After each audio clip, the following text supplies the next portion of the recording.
All right, guys, we're live with another episode of Talking Preps. We're trying to get everybody on the show right now, but we're going to have a really interesting discussion, and I'm going to play the drop music right now.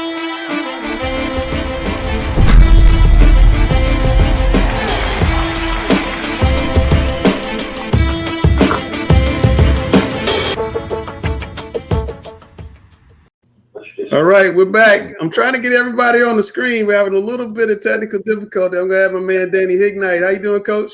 What's happening? How we doing, Lance? I'm good, man. We got Stephanie Wilkerson, the athletic director at Olympic High School. Nelson Garner, who's the athletic director of all of Union County. My man, Dale Ross. And I got Hal Bagwell on my iPad trying to get signed in. So we're going to get everybody going. Nelson, you're on mute, sir. You got to go off mute. All right, now we got everybody in.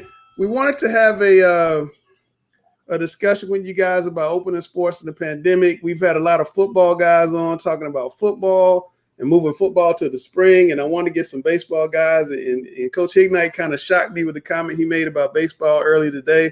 So while we try to get Coach Bagwell on the phone, I did want to say Governor Cooper sounded today in his press conference like he really wanted to open schools in August. That seems like something he really wanted to do. So it seems to me like we need to start getting a plan ready for sports. And Nelson, I'll start with you since you're kind of the overseer of Union County.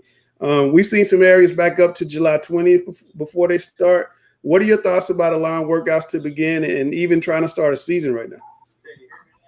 So I think for us, we continue to want to align ourselves with what's going on at the state level and with the governor. And we've worked really hard over the last, speaking of Union County, we've worked really hard over the last 3 weeks to put together a plan that we feel is safe for our student athletes. And so while we'd like to see some guidance from our state association sooner rather than later about the start of the season, our only choice right now is to move forward with the information we have. And so as of, 7:05 on Thursday or Wednesday, July 1st, we are still planning on starting on July 6th. Of course, like everything else during this pandemic, it's always subject to change based on new information. But our hope is we get some guidance soon about the start of the season, as it'll help us all plan moving forward.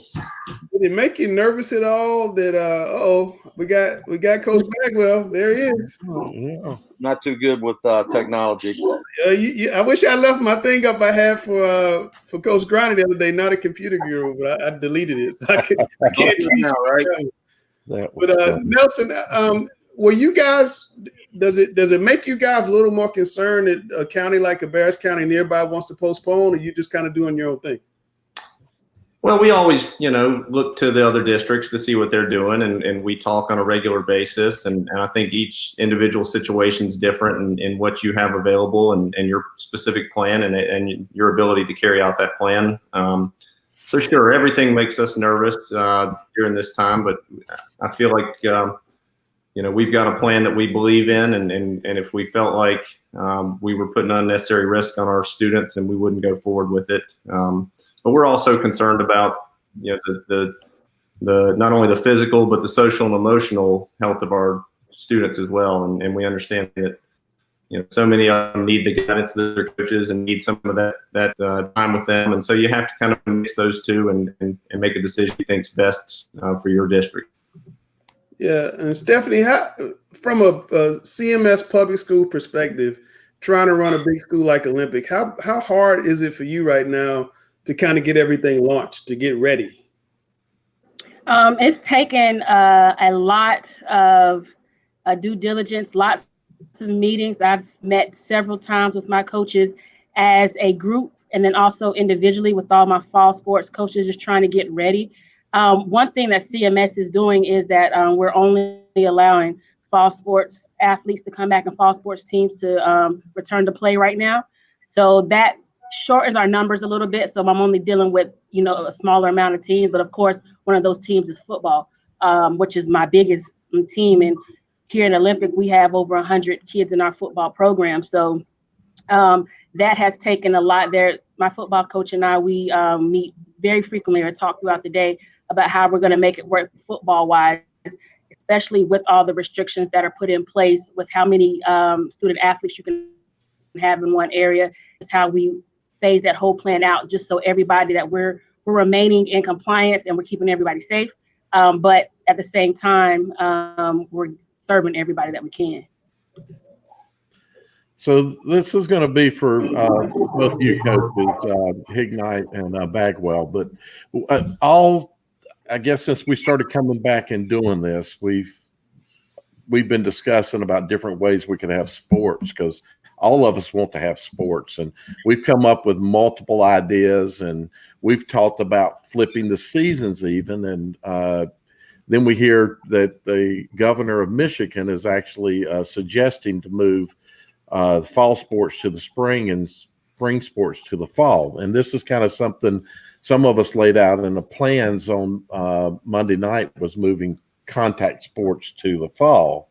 And from what Langston says, Coach Hignight, you seem to be kind of in favor in that. So what we'd like to know is, what are y'all's thoughts on that? And since you guys, baseball has that travel baseball that goes on, we'd kind of like to hear what you have to say. And then Coach Bagwell, if you could follow up with it. I think financially there would be some advantages to it, because a lot of schools, their athletic programs depend on football. So I think from that perspective, I think it's entertaining. I think the scary part would be is if we got back in school and we switch spring sports to the fall, and then we lose the fall. Now you've taken those events away from the same set of kids, for basically 2 years, which I think is devastating. I know it's extremely hard on my guys. I'm sure all our teams at Providence High School, the same scenario. They all work really, really hard, and then to lose that. So I think that is the risk of doing it. If baseball was in the fall, traditionally speaking, then you have the summer kind of as your spring training, which would lead into your season. The weather's better in the fall. In North Carolina, it's nicer in November than it is in February. There's a lot of advantages of it. I just think there's such a risk of us doing that. And then those same set of kids, not only baseball, but softball, soccer, tennis, golf, everything, losing 2 seasons in a row, which I think if we're in this for the right reasons, which is kids, I don't think you take that risk. I think financially, without a doubt, some schools could benefit, by having a football season versus not having a football season. Yeah, I think, Danny, to follow up, I agree with you. I think you have – think about the kids, and I don't think it's I think the notice is too late by now. If they haven't planned on it by now, I think you're looking at a situation where it could be a disaster for a lot of reasons. For example, we all know the influx and the popularity of the AAU travel sports. So now you're saying, if, let's say hypothetically, you move football to the spring, I have my student athletes, Danny has his, other schools deal with the same thing. Now they're going to choose between Ardrey Kell High School and the fall team, where the parents have paid hard-earned money for that, product that they're providing. So I just think if you have time in advance, if we would have started thinking about this several months ago, I think it would be more easily obtainable. But I think right now, I think it'd be a really bad idea to do that, to be honest. I think, uncertainty is certainly scary. I think by moving things and doing things in a big way like this move is proposed, or not proposed, but at least it's being talked about, I think that can also cause more mayhem and fear and uncertainty, where I don't think it's necessary. I know that Tucker and her group, they do a great job. I know I can speak for Charlotte Mecklenburg Schools. We have a strong leader with Sue Duran in what she does. I know I know everyone's listening to Governor Cooper and what he's going to provide. But honestly, think about this. Yesterday, he was supposed to, the most important thing, tell the schools, what plan either A, B, or C we're on, and he put that off. So I got to be honest with you, the focus right now, and I'm not agreeing with it, but it's not on athletics. It's about how to start school properly. And I think athletics, honestly, will mirror whatever the schools do. But I really disagree with moving the sports spring, fall, spring, because of what Danny said, and I agree with it. I understand. This is going to be for the athletic directors because both of them did talk about the difficulty of scheduling this. So we'd kind of like to find out what, as athletic directors, what your thoughts are on, is this achievable and how much or what would it take, I should say. And then I think we all understand that the schools, all the sports depend upon football, the revenue that's generated from football, which of course is going to come from both ticket sales and concessions, which both of those may be questionable. But Stephanie, if you could maybe tell us first what your thoughts are on how we could do that if we were to flip the seasons, and financially, is it even possible? It would be extremely difficult. And I mean, I can't speak for every school, but I know like in my situation, we rely heavily on football to, fund the rest of our sports. And, sports like baseball and softball, they're very expensive to fund as well. And a lot of people don't realize that. But when you're having to do field upkeep, as well as all the extra equipment that those sports have, it can get expensive. And so if you don't have a cushion, then it can be difficult. And what people also have to remember is that we lost spring this past year. So we have no revenue from the spring that, kind of gave us something to start off with. So, we're basically surviving off of last year's fall and winter revenues, which can kind of go away when you pay all the bills for the year. So financially, it would be extremely difficult to make sure that the kids have everything that they need in order to move forward with the season without having to add financial pressure on parents to, fund some of the things that normally the school might fund. What we always want to do is make sure whatever we do is that, the kids are going to be safe. So that's always our first priority. And so if moving football to the spring is something that, enhances the safety of the school as a whole, then nothing's completely off the table, and we'll look at that. But I just personally think that for me, and here at the school at Olympic where I'm at, that would just be extremely difficult. And can I say one other thing? Because Stephanie, I didn't fully ask that question correctly. One of the things was also moving off fall sport or all spring sports to fall. So I'm gonna let you go back to that. How can we handle that? And that would also be for Nelson. Well, I mean, one thing about coaches and athletics that, we're able to adjust on the fly. We're able to adapt to any situation. That's what athletics is about. It's about overcoming adversity. So I think that whatever, situation or was presented to us, I think we'll find a way, and we'll try our best to make a way to happen. So if we're moving, girls soccer and baseball and softball and tennis, but some of those sports are fall sports anyway. And they're just flip-flop with genders. So, if we have girls soccer and moving that to the fall, I mean, are we going to bump boys soccer? I mean, that's a question to ask. The same thing like with tennis and golf. Both of those are played in both seasons. It's just opposing genders. I mean, like I said, anything is possible. Anything can be done. It would be difficult, but you wonder, well, there's just a disservice if we move spring sports to fall. Like I said, we already lost the spring this past year, and you do not want to have those kids go through that again if something happens and we just have to completely stop. Go ahead, Nelson. Yeah, so I think as you look at the idea of flipping seasons, you do also have to think about the reason for why you're doing it, and the conventional wisdom is we're flipping football to the spring because of the high risk it poses, and we're buying ourselves some time, hoping that the virus settles down. But if you look at it that way, and you look at the sports that are included in that high risk category, they include, soccer, they include lacrosse, they include a lot of the sports that are in the spring. And so we can't necessarily move all those to the fall for the very same reason that we are looking at moving football away from the fall.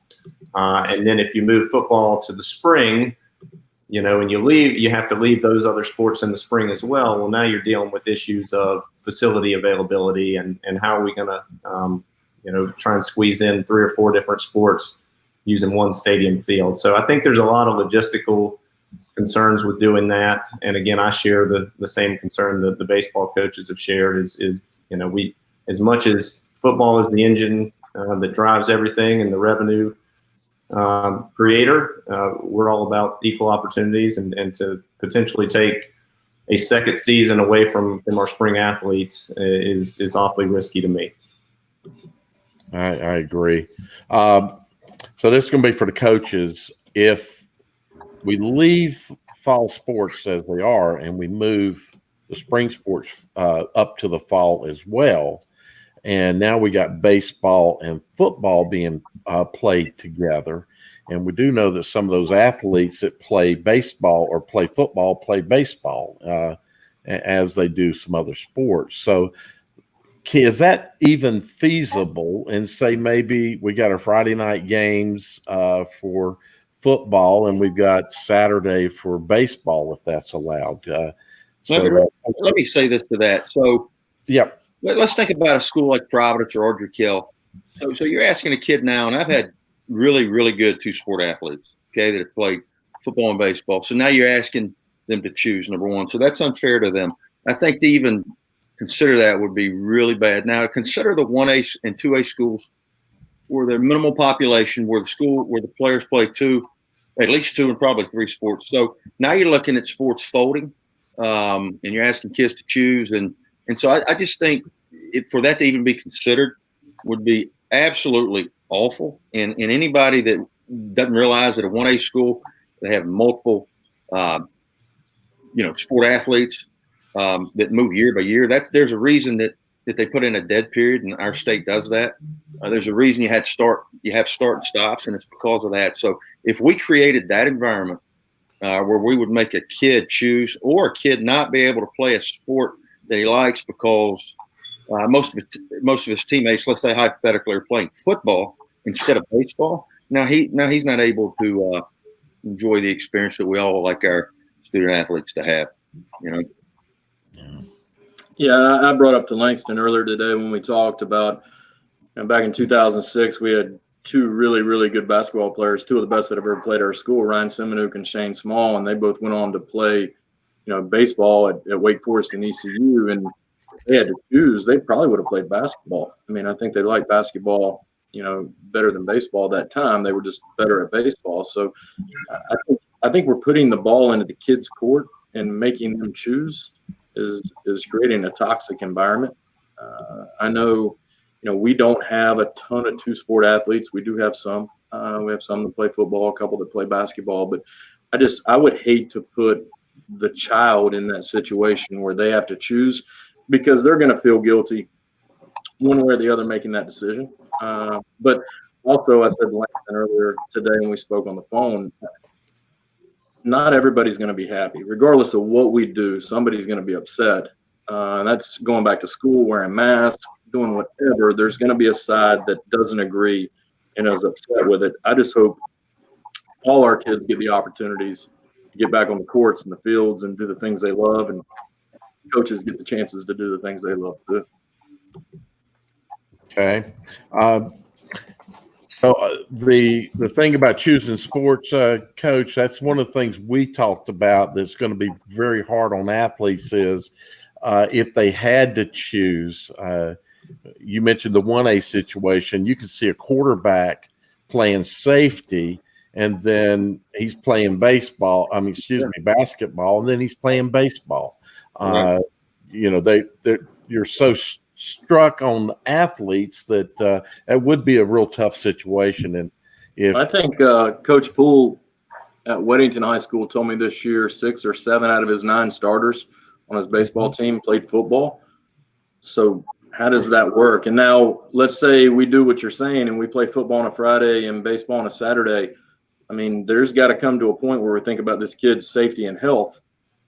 I don't know how many of us played football on a Friday night, but it's a pretty vicious sport. And Saturday mornings were kind of hard to get out of bed. And, so now we're putting their health and their bodies in jeopardy or potential harm by trying to make this work for us. which is unfair. I mean, anytime we're going to put a kid at a health risk, I just think it's too much. Well, and you know, if I mean, holy smokes, if this happened, I mean, I've seen it all. But so first of all, I don't think you could ask a kid to try to do both. That number one, that's crazy. So, I mean, if you do that, then we're in this for the wrong reason, right? I mean, that's not going to solve anything. I agree with Danny. I mean, hopefully everybody agrees with this. If this is being considered, then I would honestly question the leadership and the thought process that's going on with that, honestly.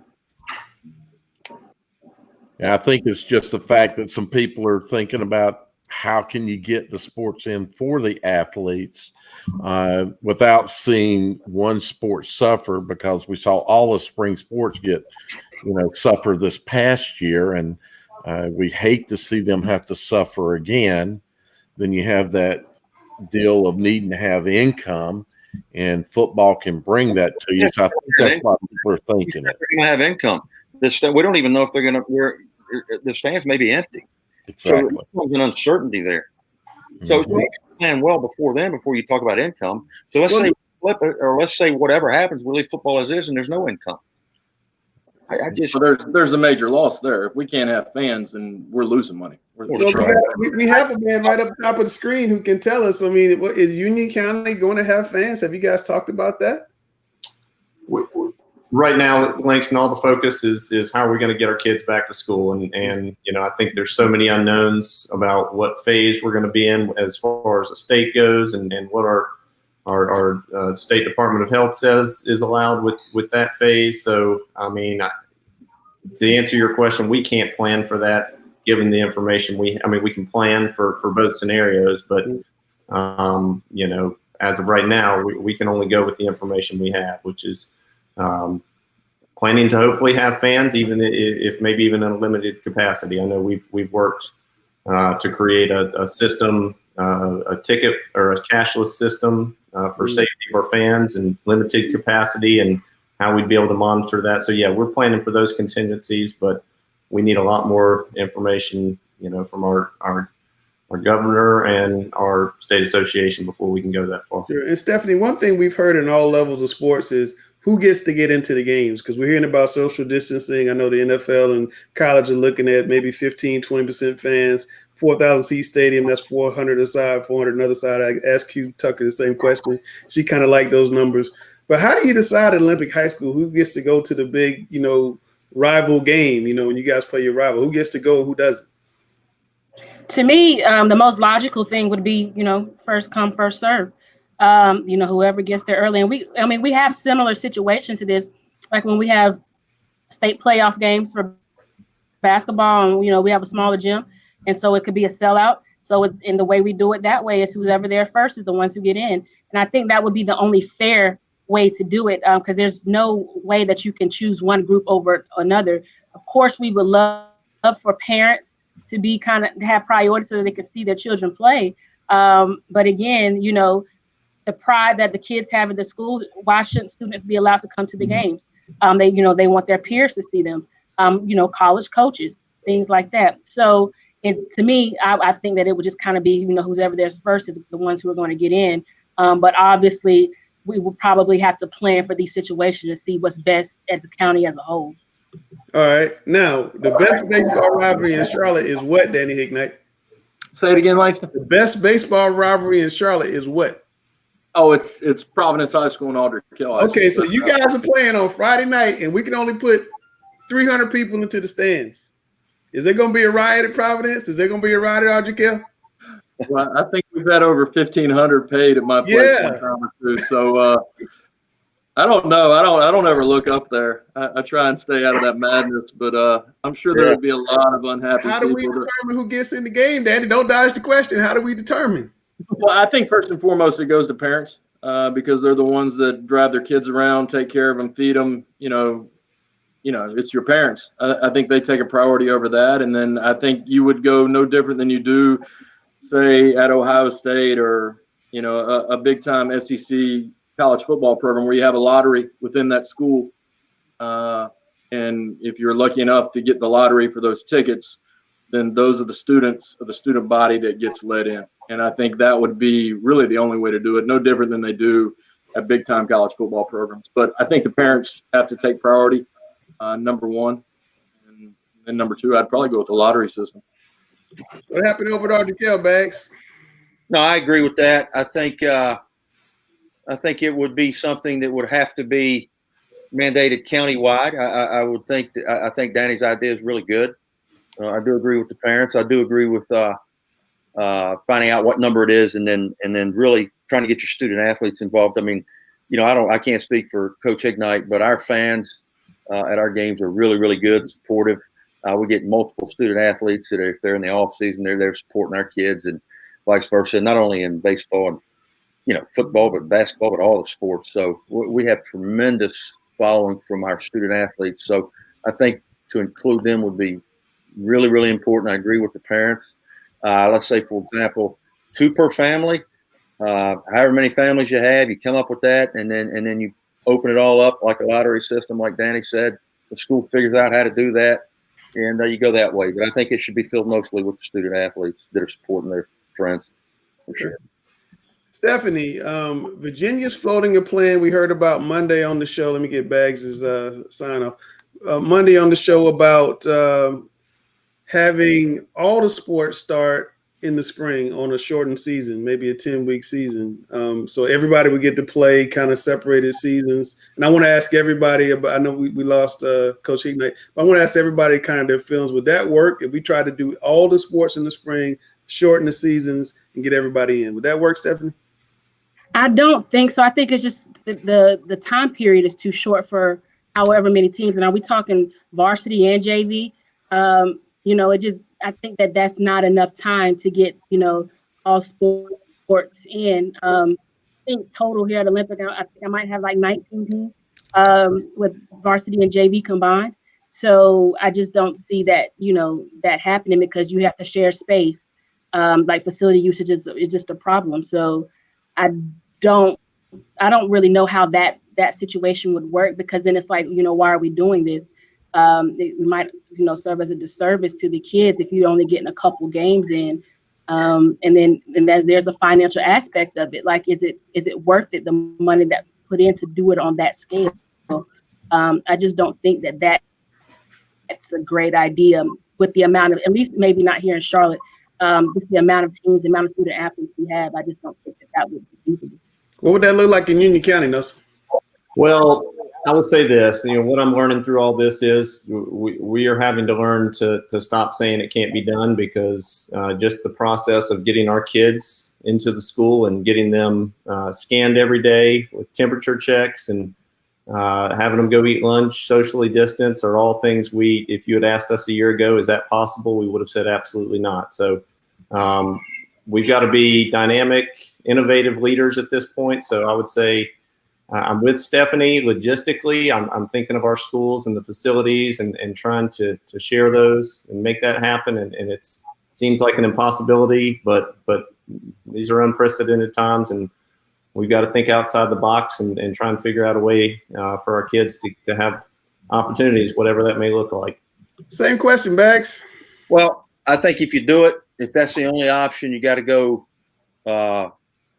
winter, fall, spring, all in the spring, a third. What that means is you have a modified schedule. You don't combine them. And you ask Q or the legislature, however, that's involved, the North Carolina legislature, to extend the playing season and not give us an end. So let's say, for example, what are we, June, whatever it is, can it be extended to June 20? And can we get that out early enough, or maybe June 30? I don't know. But can we get that early enough to look at the schedule into thirds and get as many games as we can done during that time? That may mean waiving certain game limits per week. And that's where I think Q, knowing her, would certainly be willing to do that, based on what the board's feedback is. But I think anything we can do to give the kids as many games as they can in that situation would be the way to do that. But if you combine them, like I said earlier, Langston, I think that's a disaster for everybody involved. I hear you on that one. I think the spring may be probably a real possibility. I've heard 3 or 4 states, in particular Virginia, talking about doing that. Bagwell's an older coach. You and I are close to the same age. Is there a fear of coaching and teaching right now in the COVID world?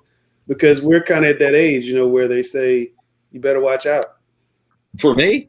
Yeah. Oh, absolutely not. No, sir. No, not a fear at all. I think I think for me to give my opinion on that, this wouldn't be the right platform to do that. But I can tell you this, that anything I can do to get these kids on the field as soon as they can is what I would be doing if I was in leadership or if I was involved in those decisions. I think you have to take the totality of all the feedback, whatever it is, and put it all together and make your decision that way. I can tell you this: things may be worse than they seem. They may not be as bad as they seem. People make their decisions based on what they hear. What you hear sometimes is not truthful. Sometimes it is. I think it's a really tough time because of that right now. I do agree with safety being the top priority as a coach. I think every coach would agree with that. But what does that involve, Langston? And all those things. I'm not the doctor, right? And I certainly wouldn't try to do that. But I would just say this: I would ask Q, which I believe she is. I would ask Sue Duran to make the decisions to get these kids back on the field. I think by them not doing what they've grown up to do and to be involved in athletics has really there's a mental side of this also that you've heard people talk about it, but I think it needs to be brought to the forefront more on what damage that's causing.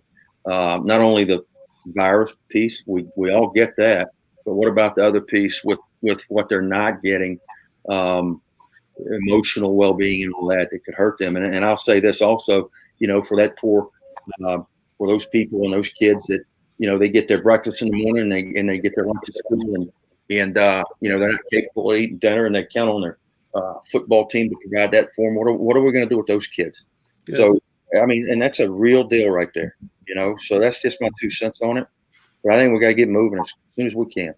That's the same question for you. Are you hearing any of that type of talk from some of the coaches in Union County? I know you guys have some older coaches there.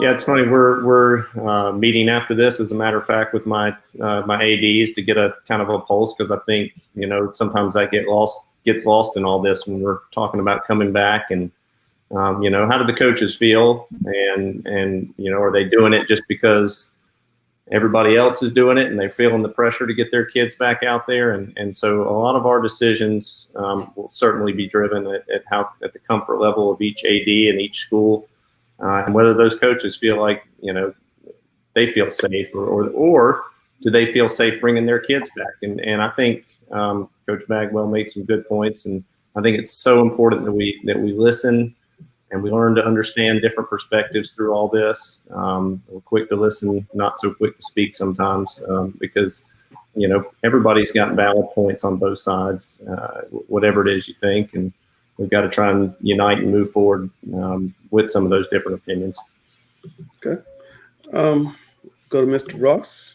Yeah, before I ask the question, some of our sports are social distanced by just the way that they are. Baseball, I think, has probably one of the, as far as team sports is concerned, probably has one of the best opportunities to play, because other than the ball, we have a lot of distancing and all. And then we have these individual sports that I'm hopeful that no matter what, those athletes are going to be able to get involved. But talking about involving athletes, those of us that are parents, now all my children are grown up now. I have grandchildren to worry about, but parents, what we're curious about is, what are your thoughts on parents saying that they will not allow their children to play because of the virus? And we'd like to hear what you have to think about that. And do you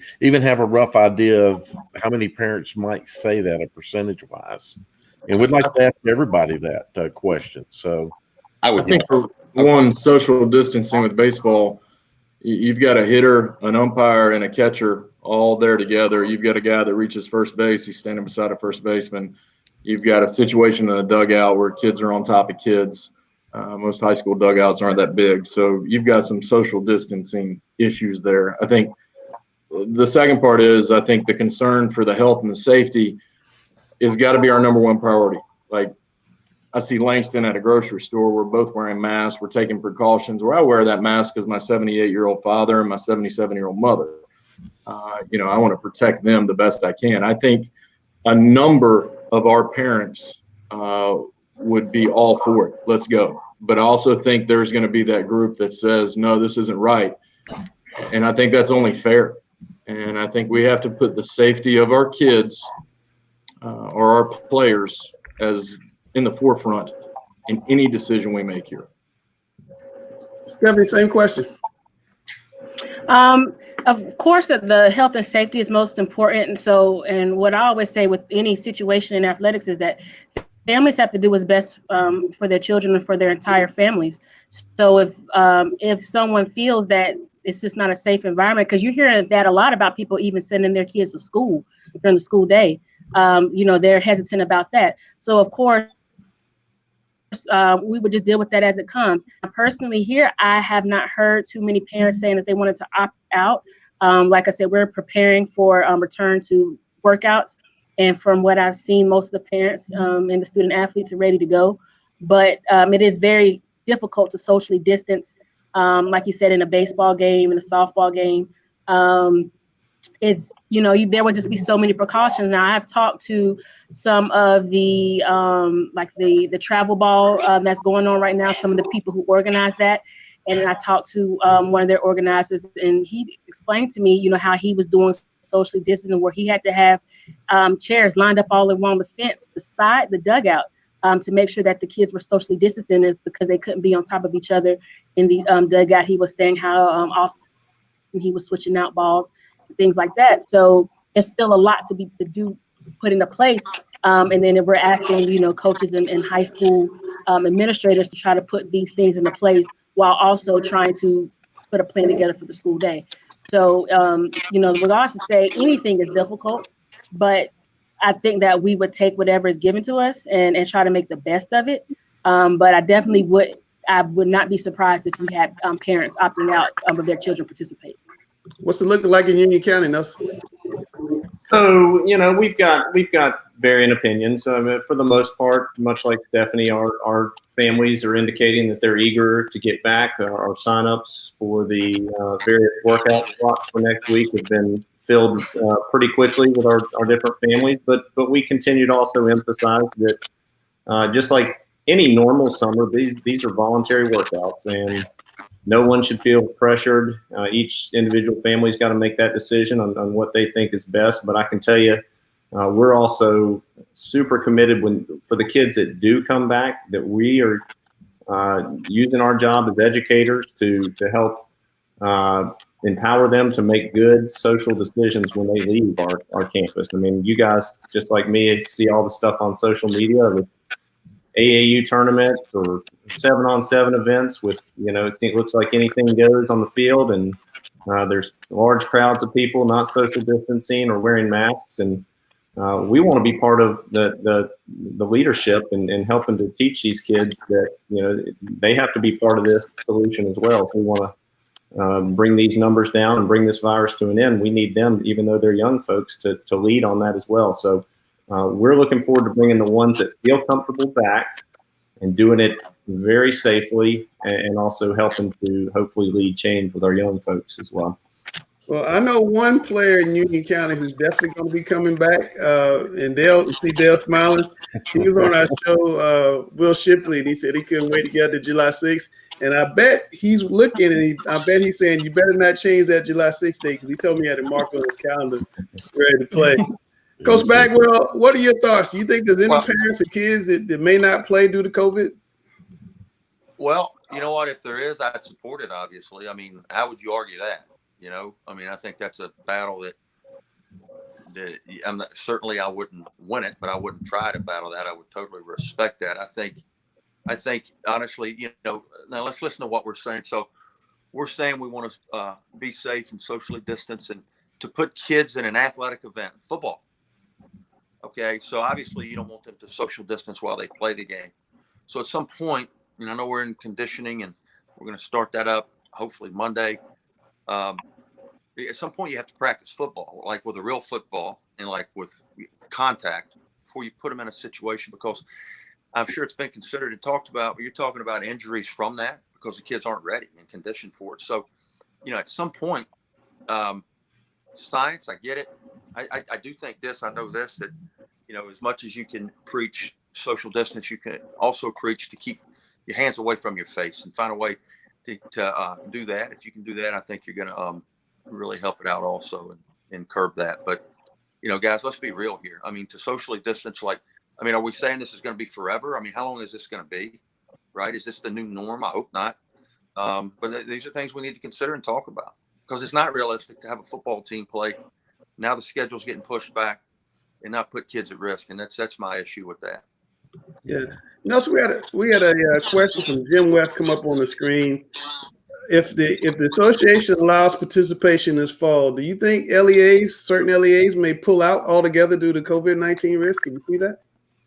I think that's certainly possible. I think each individual district's got to make a decision they think's best for the health and wellness of their students. I can tell you, in most cases, we have a lot of confidence in our state association that they're making decisions backed by our state health department and the guidance that's coming from them. And if our state feels like it's healthy, in most cases, we're going to follow their lead and follow suit by also doing so. But I wouldn't say that it's impossible that an LEA would choose unilaterally to pull out if they felt like it was unsafe. So absolutely, I think all options are on the table. Stephanie, what do you think? Same as Nelson. I think that anything is possible, and there could be other circumstances, not just the health concerns, with why an LEA might pull out. There could be financial issues that they just can't let the season go on. So anything is possible, but I think Q Tucker and her staff are doing a great job. They're keeping us well informed, and they're letting us know that who are they consulting with when they make their decisions. And there's also a national association that's kind of giving guidance as well with athletics and sports. So I think that, every decision that's made on the state level with the NCHSAA is made soundly and with logic. So I would hope that different LEAs, consult that before they make a widespread decision, but it's definitely possible. Yeah, and as far as Coach Bagwell, when you mentioned about, I think football is going to be a huge challenge because, like you mentioned, they need to practice and they need some contact. You can't just run them through some conditioning and say they're ready to go on a Friday night, and but there's going to be injuries that's going to come up. So that's a huge issue. You've also got the weight room issues going on right now. Mm-hmm. Okay, that's a big part of it that I don't really think's been brought up enough. But so if they're going to be limited in the weight room, are they really getting that piece that we all know is so important for football? So, right? I mean, you got all kind of things to consider there, but at some point, that's all got to be brought up, right? I mean, it just does. It has to be. Yeah. Unfortunately. So because of the fact that there are so many hurdles with potentially playing, and a lot of students can potentially, like this past year, lose their season. We've heard about, and we are aware of some players that are maybe moving to private or somewhere that they can reclass and get a year back. And so the question, and this is really what do you guys think about it? And do you think it's possible? There's obviously a lot of hurdles that would have to be jumped over, but this would be giving high school kids, athletes, another year. There's seating in school, and there's a whole bunch of other hurdles. And the question was asked, so we thought we'd throw it out at you. I'd say I think that's just what Ardrey, Kell, and Coach Bagwell needs, is to add another 500 students on top of the 3,400 they already have. That would be great for Coach Bagwell. he could have classes of 70. That'd be perfect. Hal, I hope that happens for you. I appreciate you speaking for me, Danny. Well, with nothing but love. No, I think that's impossible, Dale. I don't think that's going to happen. Right. Nelson, same question. Yeah, I agree. You look at some of the NCAA schools talking around that idea this year of letting their spring athletes have another season of eligibility, and even at the college level where it's probably a little more feasible from a enrollment standpoint. Most schools opted not to do that, and so listen, I don't want to throw out anything. Again, as I said earlier, these are unprecedented times, and we've got to think outside the box. But where logistically, I don't see how you do that with 5 different classes. Absolutely. I do have a question, guys. If we do play sports this year, does it make sense to try to play to a state final? Does it make sense to have playoffs where you're going to travel all over the place, where Danny might be going to Winston-Salem on Tuesday and in Richmond County on Friday? Or should we just play, just in the county playing against neighboring schools? I'll let you start with that. What do you think? Oh, I think that'd be a disaster. Everybody wants to win a state championship. I mean, it's not the end all, but just to set out with that, knowing that you don't have a chance to win a state championship, I think you're starting out immediately with the wrong approach and the wrong plan. I think, however, and there are people that are a lot smarter than me, you can modify it and get the playoffs in. You may cut down.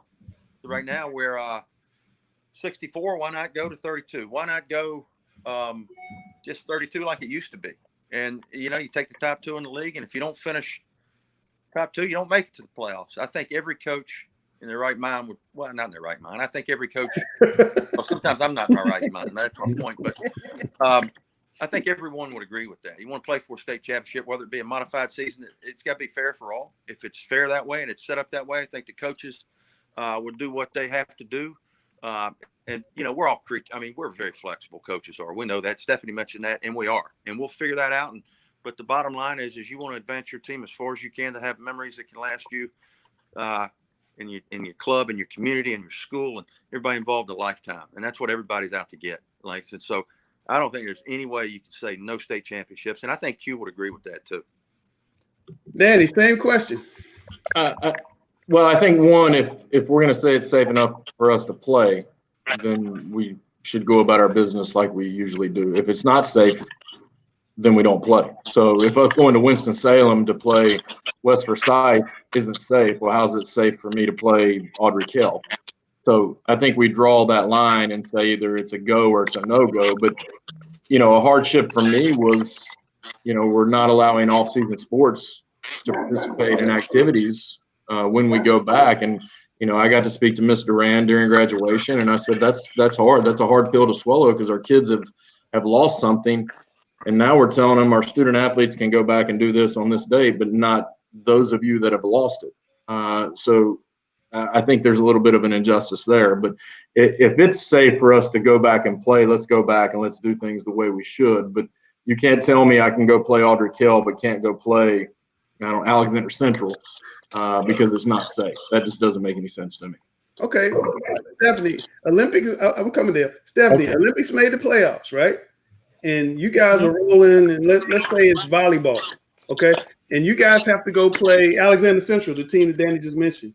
But they feel like there's too much COVID in Mecklenburg County. We're not playing you guys. Forget about it. Do you think that could come up?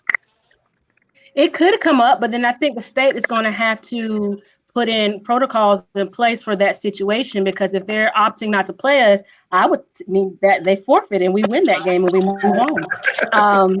So, that's just how I look at it. So if we're willing to play and the state says that we can play, like I said, if it's safe in one place, then it's got to be safe everywhere. So it can't be pockets of North Carolina where you can't play, because we have to follow one set of guidelines, which have to come from the NCHSAA. So if they don't want to play us, then that's fine. Then that just means that we should get that win and move on. Nelson, do you think something like that could come up? And then back, I want to get your opinion on the original question. If we do play sports, is it worse trying to have playoffs and play to a championship? Well, I think you've got to recognize the difference between us and the college and professional sports. And the big difference is, you look at the start of professional sports in college, that they're able to somewhat isolate their athletes into a bubble. They're able to test daily. Those are things that just aren't realistic in our world to be testing each and every day. Our students, we don't have the resources to do that. We don't have the ability to quarantine them away from everyone else. So, like Coach Hignight said, if you think it's safe, then there shouldn't really be a distinction between one of my schools driving across county to play another school versus driving to Raleigh to play someone. Yeah, there are certain hot pockets where the rates are a little bit higher, but there's so much unknown there that it's a shortened season. Yes, a localized season. I don't see that being realistic, and that's again not why our kids play. They want to go and play for something. Okay, so several of you said pretty much the same thing about playing local versus playing away, but there is a different thing to consider there, I think, and that is if you're local, and I want to get your thoughts on this. If you're local, parents or whomever can carry a kid to a game, and thus they can get someone isolated. But if you got to go to Winston-Salem, you got to go up to Taylorsville, or you're going on a bus. And if you go on a bus, that's gonna shut down that social distancing. So does that change your thoughts on whether you would play more local stuff or no? Well, I'll jump in and say again, I go back to, if we have declared that 6 linemen getting down in a slump and leaning all over each other and tackling and breathing in each other's faces is safe, which we've got to analyze and decide if that is safe. If we've said that is safe, then to me it's hard to turn around and say, but it's not safe for them to sit beside each other on a bus to travel to a game. Okay. I agree. And I also think that, when we talk about social distancing on buses, that in turn comes into a huge financial, burden on a school, because if I normally take 2 buses to a football game, and now you're wanting me to take 4 or 5, and then, like you said, we're going to Taylorsville, which is somewhere we actually went last year. Mm-hmm. Then that can be, detrimental and devastating to our school community. So if we're playing the sport and they're standing out there beside each other on the sideline and they're touching each other in the game, I don't see why we would make that rule that social distance has to happen on the activity bus on the way to the game. We can say that they have to wear their mask on the bus, and we can put in more protocols. We can sanitize the bus before we get on. But to not have them sit beside each other and they're going to go right out there to the field and be right beside each other, to me, that just makes no sense. Nelson, look at your screen. Got a question. What do you say from a system athletic director's perspective for that question? So on your screen right there. What if during the game week of the playoffs, a member of your team tests positive? Does that team quarantine and forced to miss a game, which would kick them out of the playoffs?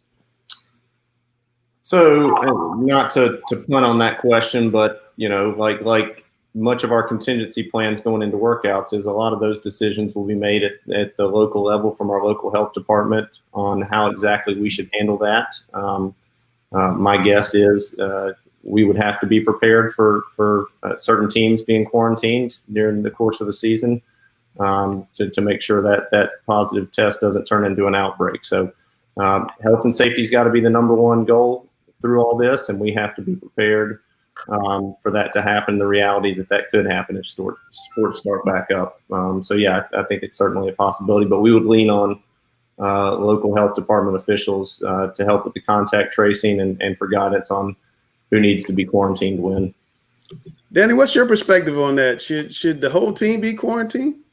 If once you're out, if a guy's got COVID, your catcher or something?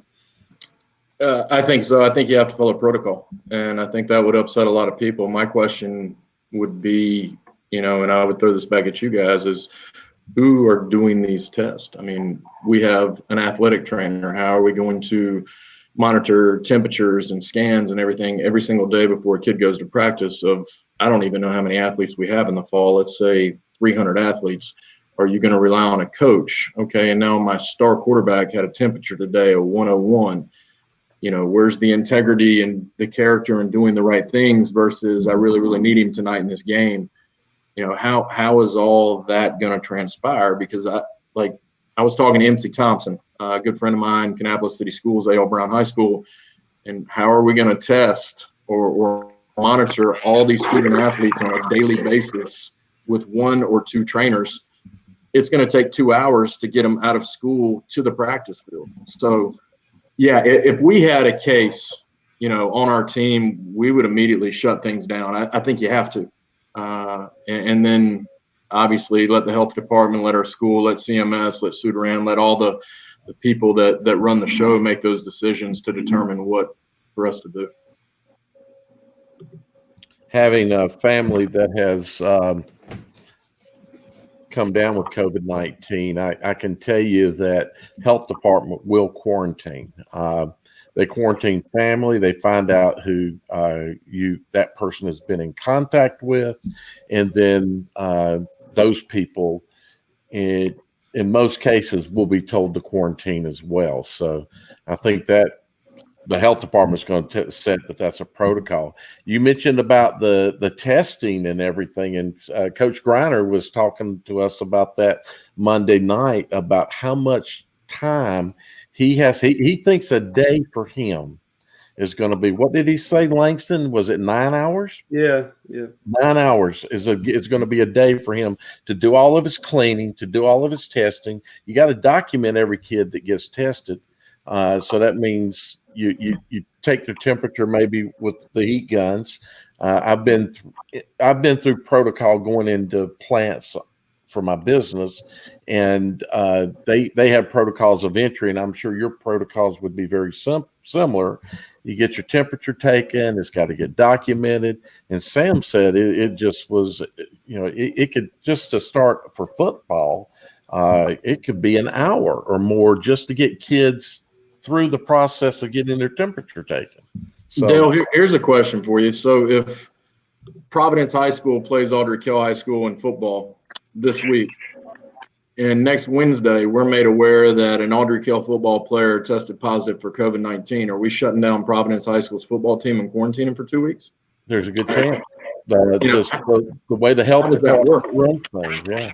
Right. And now you've just got a cluster of a situation. Exactly. Because these kids, I mean, let's face reality, people are going to test positive. I mean, it's going to happen. Absolutely. I was wondering, guys, does it make you upset, or how do you feel? And I think Nelson alluded to it earlier. When you see kids right now participating in live sports, we got football players, there's basketball players, there's baseball players, there's track athletes. They're playing real live sports right now, touching each other, bumping against each other. How does that make you guys feel? And I'll start with Bagwell since you had a chance to say anything about it. I'm fine with it. Absolutely. If their parents are allowing them to do it, if they're with an organization that is doing what they're, from a protocol standpoint, asked to do, and they're doing that, I have no problem with it at all. Nelson. I have daughters that have come back and are playing competitive soccer, but what I've witnessed from their organization is an organization that's following the protocols that have been set by our governor. And so, yes, to answer your question, I do have a problem when they're in defiance of executive orders, which clearly some of these organizations have been. So for me, it's frustrating because these are the same people that are going to be disappointed when they can't play on Friday night. And so my message has been, we need to be doing everything we can to give our kids the best chance of being in school and being able to play in the fall. And so, you know, I have no problem as long as it's within government regulations. Stephanie. On one hand, you know, you like it's kind of good because they're being active, and not only that, you can kind of get some data from, you know, what's happening when these kids are playing in close contact, so we can see what possibly we might have to anticipate when we do it on the school side. But on the other side, you just don't know if they're following regulations, if they what protocols are they taking to make sure that those kids remain safe? Because one of the things that worries me is that, I've got a kid who maybe is going out playing 7-on-7, and they're touching each other and they're sweating and everything. Then he's coming back here with his school team. So what does that look like? And is he possibly putting his teammates at school at risk? Because that we have a very controlled environment that we've been working hard in CMS to make sure that we are having an absolutely safe environment for these kids to return to on Monday. But I don't know what they're doing out there to, and of course the kids are going to play. If you give them an opportunity to play, they're going to play. And you want that for them. But at the same time, as adults, we have to see, are they playing in the safest environments possible? Danny, that's a great point she made. One of your baseball players out playing in the league, that's not doing everything that you're doing, and they bring something back to you. I mean, how you feel about that? We have a ton of kids out playing right now. We have coaches out coaching right now. I think there's such a gray area here, or a dangerous area here, where kids need to be outside. I worry about mental health issues that are just blowing up across our country. I have 3 children of my own. My wife is dealing with them for most of the day. I'm traveling to Atlanta later this month, later in July. And when I come back, I'm going to quarantine for 2 weeks and get tested before I go up to my parents' place, just out of respect for them. So I think if you're going to be out and you're going to be making these decisions, which is fine. I mean, you have that right. You need to think about the other person. It's no different than Langston, me and you seeing each other at the grocery store. We made a decision to wear a mask to protect the other person. I mean, right. They've said the mask protect the other person, not necessarily you. And I think that's what you have to keep in mind as a citizen is your responsibility isn't necessarily yourself, it's to protect the other guy. And so with our kids doing these things, I hope and I pray they're making good decisions and being smart about it. Are they? I don't know. But I would hope before they put themselves back in a setting where they can harm other people, they really think about it and make the right decision. All right, Bag. I'm sorry, Langston. I said I want to get your thoughts. I mean, how does it feel? How you feel seeing your guys out playing baseball and potentially maybe bringing something back to your team that they get somewhere else? Yeah, I agree. Several things here. If they're playing in a county or an area where, number one, their mom and dad have allowed them to, the coach is following the suggestions and the protocols that are set in place. I think that's an issue that I can't go there, Langston, right? Do I have something in place where I control that to where I have to test them? I think it's unfair to ask any coach. And I know you mentioned Coach Griner, 9 hours or whatever. I think it's unfair to ask any of us to do that because of, here's the thing. There's no coach alive, and I know a lot of coaches in a lot of sports. I know you do. They're all going to work hard. They're going to work hard. They're going to do exactly what you ask them to do, and they're going to do it better than what you thought they could do, but there's still going to be issues with it. I think if you're really going to attack this thing, I think that Mecklenburg County, Union County, whatever county we're talking about, they need to get involved. They need to provide the health care and the temperature checks and the things like that are needed. So if you're asking me if I have a student athlete that their mom's allow them to, their dad's allow them to, and they're playing in an environment where they're not defiant about it, they're not going against what Governor Cooper has asked them to do, they have the amount, they're not in dugouts, right? They're distanced. I can't do anything about that, Langston. There's nothing I can do about that, and I wouldn't try to do it. All right. I do quickly, just that I can't speak for all sports, all athletes, but if you look on Twitter, you look on your Facebook feeds or things, we've seen videos, and unfortunately, some of them are not following good protocols. So I think that's some of our concerns of what we've seen, at least with some of the 7-on-7 stuff, is there's not masks being worn, etc. So some people may be following protocol. And I think Langston was trying to drive at if they aren't following protocols. But that's it, Langston. Just that we have seen that it's not happening. Yeah, we definitely seen it. I pointed out on Twitter some. But guys, I really appreciate you coming on. I know we've had a bunch of football guys on, pushing football. So I wanted to get some different voices on and get my man Bagwell on. I've known him for 9,000 years. But thanks again. Hope you guys will come back and be on the show a little bit later on. Really enjoyed it, and catch you guys next time on Talking Preps. Thank you, guys.